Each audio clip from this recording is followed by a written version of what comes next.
The vast emptiness of space stretched before the human diplomatic vessel, Hope Seeker, as it approached the Starborn's home system.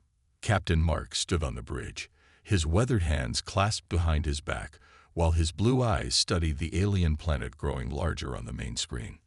"We're receiving their landing coordinates," reported Tom from his communication station. The young officer's voice carried a mix of excitement and nervousness that reflected the entire crew's mood.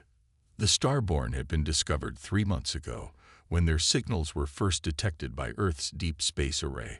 Initial radio contact revealed them to be an advanced civilization, far ahead of humanity in some areas of technology, but remarkably open to diplomatic relations. The Hope Seeker descended through the pearl-white clouds of the alien world. Below them spread a city that seemed to be made of crystal and light, with towering spires that caught the local sun's rays and broke them into rainbow patterns. Ambassador James Walker adjusted his formal uniform one last time before heading to the ship's exit ramp.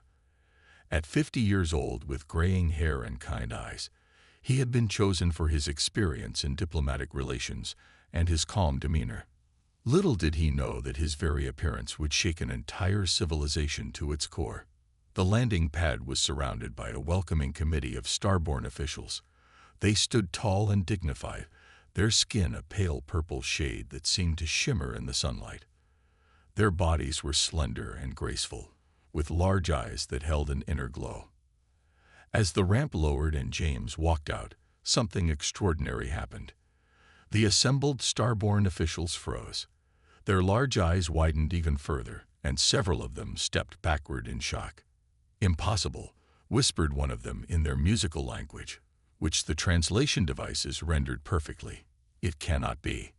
James kept his diplomatic smile in place, though confusion began to creep in. He had been briefed on proper Starborn etiquette, but nothing in the first contact protocols explained this reaction. Among the Starborn delegation, a scientist named Path pushed her way forward. Her hands trembled as she activated her own translation device. You look exactly like the ancestors," she said, her voice filled with wonder and disbelief. The other Starborn officials began talking all at once.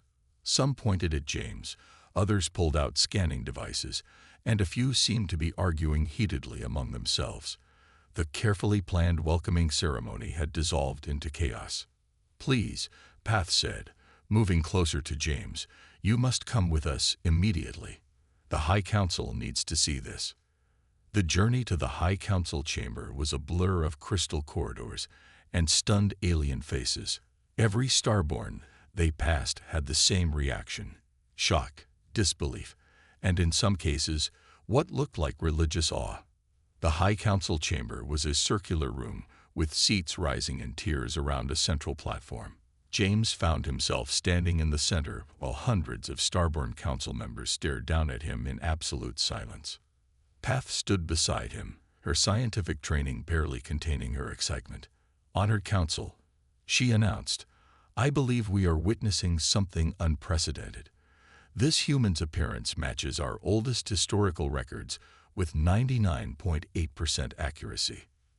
The head counselor, an elderly Starborn with deep violet skin, leaned forward. The massive archive of the Starborn stretched underground for miles, its crystalline walls glowing with stored data and ancient artifacts. Path moved quickly through the corridors, her steps echoing in the sacred space. Behind her, Ambassador James tried to keep up while taking in the incredible sights. "These archives contain our entire history," Path explained, her voice trembling with excitement. "But what I need to show you is in the deepest level, the place we call the first chamber." The elevator took them down for what seemed like forever. James noticed that Path's hands were shaking as she pressed her palm against the security scanner. The doors opened to reveal a vast chamber that looked different from the rest of the archive. Here, the walls were rough stone instead of crystal, and the air felt ancient. "This," Path said, "is where our civilization began." She led James to a section of wall illuminated by soft lights. "Look." James's breath caught in his throat. Before him were cave paintings, countless of them, stretching across the natural rock face. They showed figures that could have been drawn in any cave on Earth, humanoid shapes with 2 arms, 2 legs, and rounded heads. They looked nothing like the modern Starborn. These paintings are over 50,000 years old, Path said, watching James's reaction carefully. We always assumed they were abstract representations of our ancestors, but now, she gestured at James, now we know they were realistic portraits. Moving deeper into the chamber, Path activated a holographic display. 3-dimensional images of artifacts appeared in the air, stone tools, primitive weapons, and most importantly, skeletal remains.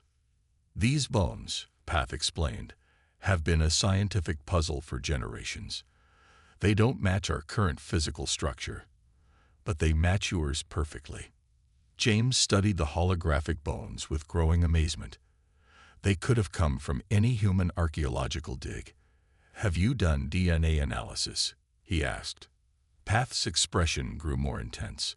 We tried, but our methods were designed for Starborn genetics. We need human scientists. We need your help to unlock these mysteries. She led him to another section, where preserved pieces of ancient fabric hung in stasis fields. The patterns were simple but striking, and impossibly similar to early human textile designs. There's more, Path said, her voice dropping to almost a whisper. She pressed her hand against a hidden panel, and a secret door slid open. Only 5 people in our civilization have access to this room. Inside was a single pedestal, and on it, perfectly preserved, was what looked like a metal tablet covered in writing. James leaned closer, his eyes widening. The symbols were crude but recognizable. They were almost identical to early human writing systems. We've never been able to decode it, Path said. None of our language patterns match. But maybe. James was already pulling out his tablet, his hand shaking slightly as he photographed the ancient text. This looks similar to early cuneiform from Earth. Our linguists need to see this. Suddenly, an alarm echoed through the chamber. Path quickly checked her communication device. The High Council is calling an emergency session. News of your appearance has spread through the city. There are crowds gathering at the Temple of Ancestors. As they hurried back to the upper levels, they passed dozens of Starborn scholars who had rushed to the archive. Each one stopped and stared at James with the same look of wonder and confusion. You have to understand, Path explained as they rode the elevator up. Our entire society is built on our understanding of our past. These discoveries won't just rewrite our history. They'll reshape our future. When they emerged from the archive, the sky had darkened, but the city was more alive than ever. Crowds of Starborn filled the streets, all talking about the human who looked like their ancestors. News broadcasts showed James's image next to ancient artifacts, while scholars debated theories about the connection. Tomorrow, Path said as they watched the scene, we begin the real work. We need to understand how our peoples are connected, and why we evolved so differently. James nodded, knowing that human scientists would be arriving soon. Together, they would unravel a mystery that spanned not just space, but time itself. The joint research facility buzzed with activity as human and Starborn scientists worked side by side. The massive laboratory, specially built for this historic collaboration, housed the most advanced equipment from both civilizations. Glass containers holding DNA samples lined the walls, while powerful computers processed endless streams of data. Dr. Ray, the lead human geneticist, stared at his screen with growing excitement. Path, come look at this, he called out, his voice echoing across the lab. The Starborn scientist hurried over, her purple skin reflecting the blue light of the monitors. These genetic markers, Ray pointed to the complex patterns on his screen. They're impossible to ignore. The ancient Starborn remains share almost 85% of their DNA structure with modern humans. Path leaned closer, her large eyes widening. But look here, she said, highlighting another section of the genetic code. This is where the divergence begins.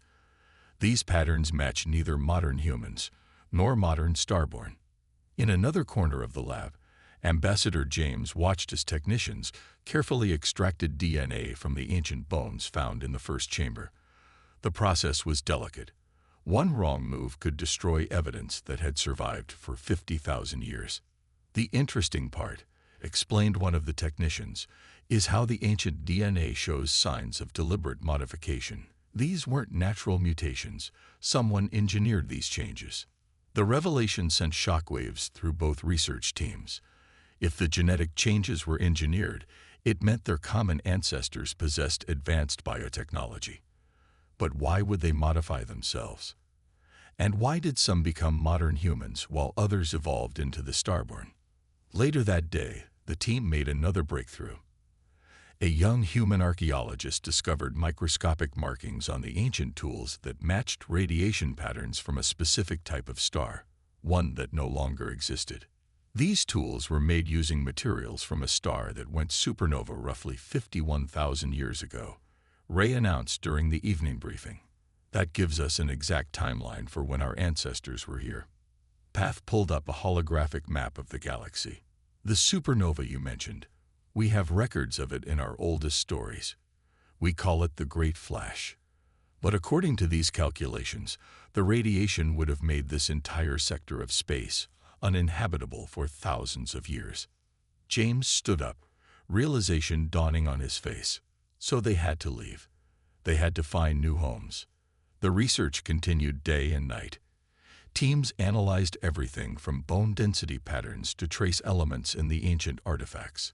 Each discovery added another piece to the puzzle, but also raised new questions. 1 month into the investigation, they made their most startling discovery yet. Deep tissue analysis of the ancient remains revealed traces of a unique protein, one that still existed in both humans and Starborn, but served different functions in each species. "This is it," Ray declared, his hands trembling as he showed the results to the assembled scientists. This protein allowed our ancestors to adapt to different environments. On Earth, it helped them survive higher gravity and oxygen levels. Here, it triggered changes that led to the Starborn's unique characteristics. Path nodded enthusiastically. The modification we found earlier, it wasn't random engineering. It was a survival mechanism. Our ancestors deliberately gave themselves the ability to adapt to different worlds. The implications were enormous. Their ancestors hadn't just been advanced. They had possessed technology and understanding that neither modern humans nor Starborn had yet achieved. They had seated themselves across the stars, ready to evolve as needed to survive. As the day's findings were transmitted to both Earth and the Starborn High Council, James watched the scientists continue their work. In just a few weeks, they had uncovered more about their shared past than either civilization had discovered in thousands of years of separate research. "We're not done yet," Path said, joining him at the window. "This is just the beginning. We still need to understand why they left their original world, why they chose these specific planets, and where else they might have gone." James smiled. "And we'll figure it out together. That's what family does." The lab hummed with energy as the work continued, each discovery bringing humanity and the Starborn closer to understanding their shared heritage and their place among the stars. The holographic display in the main conference room showed a massive star system, its light pulsing with an ominous red glow. Scientists from both Earth and the Starborn world sat in silence as they watched the ancient stellar data play out before them. "According to our combined research," Ray began, standing beside the display, "this was the home system of our common ancestors, a binary star system with 12 planets, 3 of them in the habitable zone." Path added to the presentation, her fingers dancing through the holographic controls.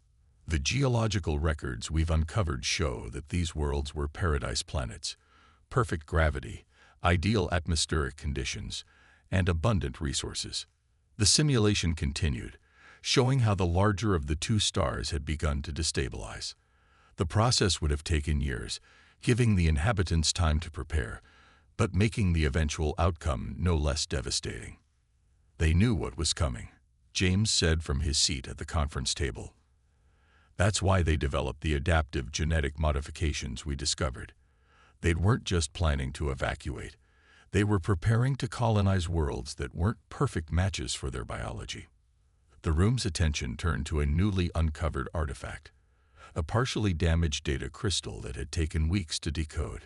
Its contents were now being displayed alongside the stellar simulation, evacuation plans, colony ship designs, and genetic engineering protocols.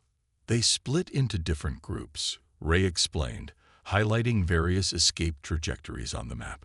Some headed toward what would become Earth, others toward the starborn homeworld. And look here, he pointed to several other paths leading into unexplored regions of space. There were more ships, more destinations. The simulation reached its climax, showing the binary star's violent death. The shockwave would have sterilized dozens of nearby star systems, forcing the evacuees to travel far beyond their known space. A starborn historian named Glow stepped forward, holding an ancient tablet. "We finally translated more of the first chamber writings," she announced. "They tell of the day the sky broke, but more importantly, they speak of hope. Listen to this." She began to read. "We go forth not in defeat, but in triumph. Our children will walk on new worlds, breathe new air, and grow strong under different suns. Though our bodies may change to survive, our spirit remains one. Remember who you were, remember your brothers and sisters who journey to other stars, for one day we shall meet again." The room fell silent as the words sank in. These weren't just historical records. They were messages left behind by their ancestors, meant to be found when their descendants finally reunited. The earthbound ships carried seeds and animals from the homeworlds. Ray continued, pulling up genetic data. "That explains why so many Earth species share basic DNA patterns with life forms here on the starborn world. They weren't just saving themselves. They were preserving as much of their civilization as they could." Path moved to another display showing comparative evolution charts. The Earth colonists evolved more slowly, maintaining much of their original appearance. Our ancestors, facing different environmental pressures, underwent more dramatic changes. But the base genetic code remained. James studied the charts with growing amazement. They planned for everything. The adaptive proteins, the archived knowledge, even leaving markers we'd eventually be able to find and understand. They wanted us to rediscover each other. A young human scientist raised her hand. "But what about the other ships? The other destinations? Could there be more of our cosmic family out there?" The question hung in the air, filled with possibility. Both humans and starborn looked at the map showing those other trajectory paths, each one potentially leading to another lost branch of their family tree. "We know what we have to do," Path said finally. "Our ancestors left us the tools to find each other. Now we need to use them to find the rest of our family." The meeting concluded with a new sense of purpose. The great migration that had scattered their ancestors across the stars had seemed like an ending, but it had really been a beginning. Now, thousands of years later, their descendants were ready to complete the journey. Not as refugees this time, but as explorers seeking to reunite a family separated by time and space. The great plaza outside the Temple of Ancestors was packed with thousands of starborn, their purple skin creating the shimmering sea under the evening light. Signs and banners floated in the air, some embracing the human connection, others rejecting it. The crowd's low murmur grew louder as Path made her way through, heading for the temple steps. Inside the ancient building, religious leaders were locked in heated debate. The high priest, his robes glowing with traditional patterns, faced off against younger priests who clutched newly translated texts from Earth.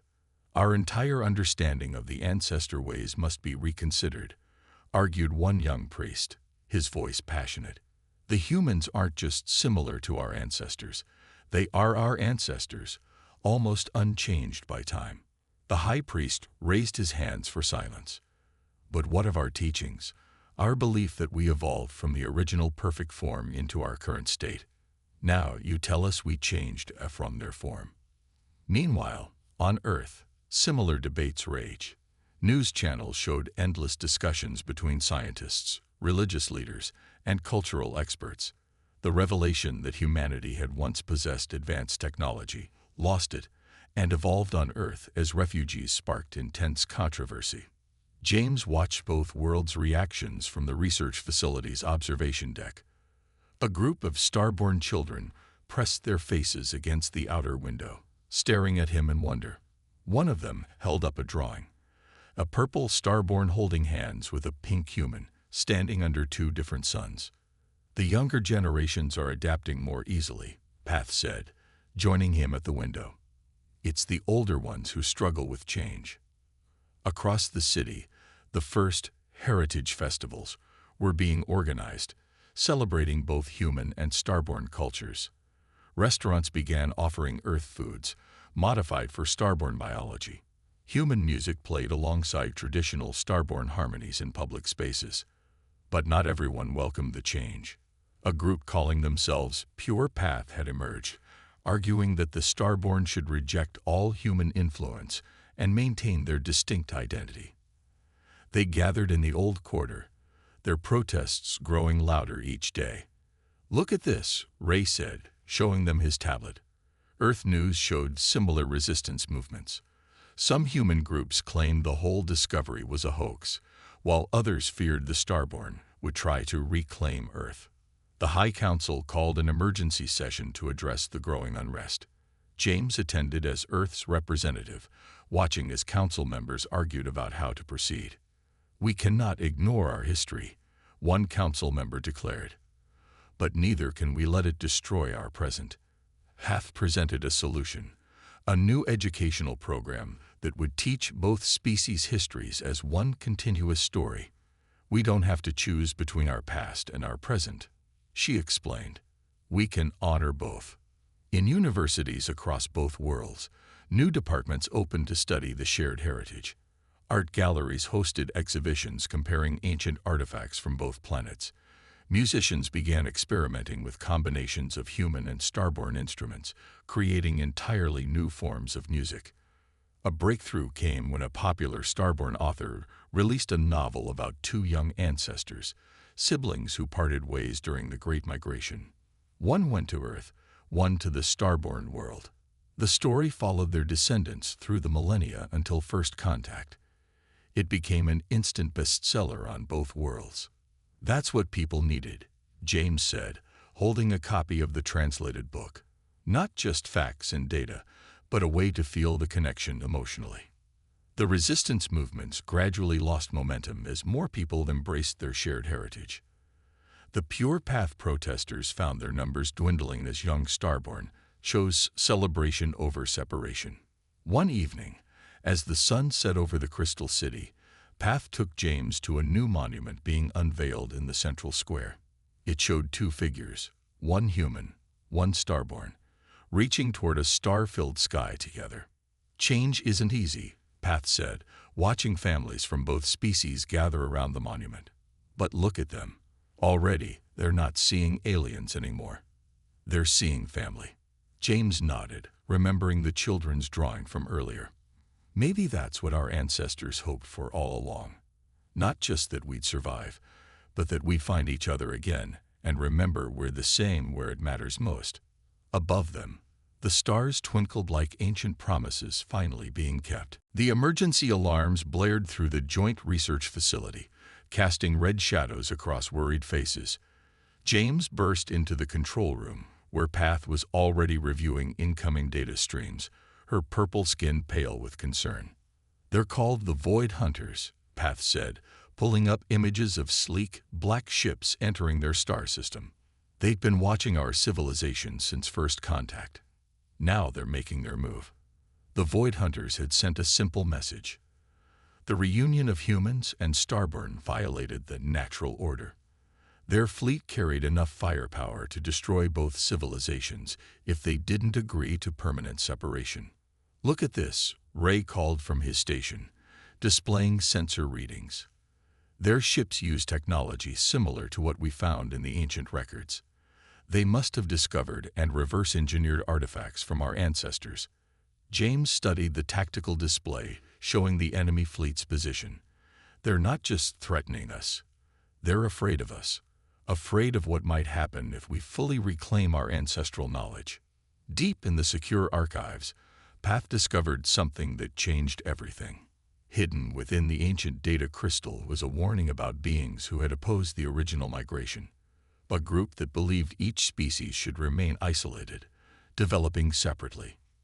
Our ancestors fought these same enemies, Path explained during the emergency council meeting. The Void Hunters aren't new. They're the descendants of those who tried to stop the migration 50,000 years ago. The Joint Defense Fleet scrambled to protect both worlds, but the Void Hunters had technology that seemed unstoppable. Their ships could appear and disappear at will, striking without warning and vanishing before counterattacks could land.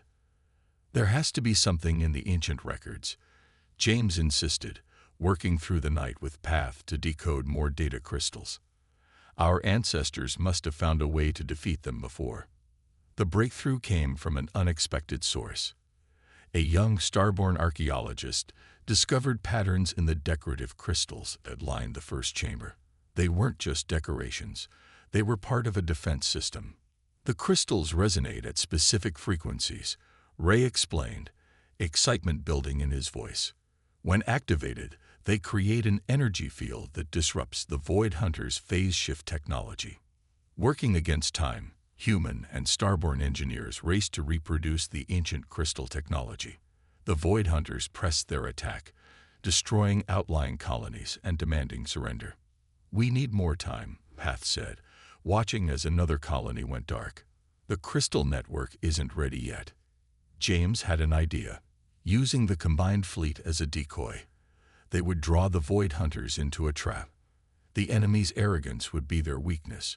They wouldn't expect primitive descendants to understand their technology. The plan was set in motion. The joint fleet engaged the Void Hunters in what appeared to be a desperate last stand. Enemy ships swarmed into the system, confident in their superior technology. "Now," James commanded. Path activated the crystal network, and massive energy fields sprang to life between the planets. The Void Hunter ships suddenly became visible, trapped, and vulnerable. "Your ancestors tried to stop progress once before," Path broadcast to the enemy fleet. "They failed then, just as you're failing now. We won't let fear of change destroy our future." The battle that followed was brief but intense. Without their phase shift advantage, the Void Hunters proved vulnerable to conventional weapons. Their fleet scattered, retreating into deep space.